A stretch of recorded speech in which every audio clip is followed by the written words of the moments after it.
Gumawa ako ng spaghetti. Tuna spaghetti yan. Kasi wala akong giniling. So, tinipid yan na spaghetti. Pero kung titikman mo, pang sosyal, masarap. Century tuna lang yan. Mag-isa ka lang ng bawang, sibuyas, 4 na kamatis o 5. Hintayin mong matunaw yung kamatis. Tapos, lagay mo yung century tuna. Halu-haluin mo lang yan.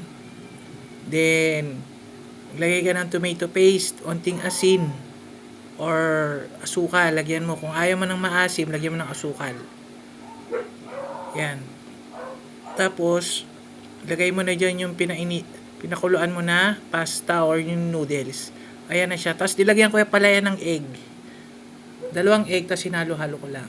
Tapos, ang pamatay dyan, ito, alam niya kung ano?